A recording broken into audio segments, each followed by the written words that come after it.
Welcome to Penrose Learning, where we make understanding easy.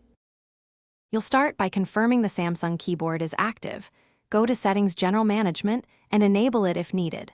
Once done, open any app that accepts text and tap a text field to show the keyboard.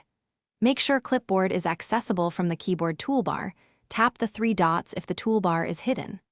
This first step gets you into the Clipboard interface so you can proceed to restore or view stored snippets immediately.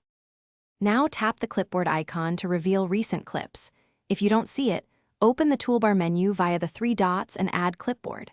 Once visible, press Manage or Edit to review full history, then tap an item to paste or long press to pin important entries so they don't expire.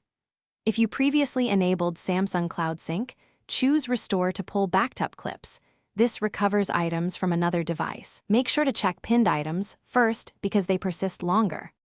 Finish by pasting recovered clips into a safe note or document to confirm they are intact. You'll want a permanent copy. If items are missing, make sure Samsung Cloud Backup was enabled and review its history. Then attempt restore again. If the clipboard behaves oddly, update the Samsung keyboard via Galaxy Store, clear the keyboard cache in Settings apps, then reboot the phone. These steps often fix sync or display issues. If problems Thanks for watching. If this was helpful, leave a like and consider subscribing. See you next time.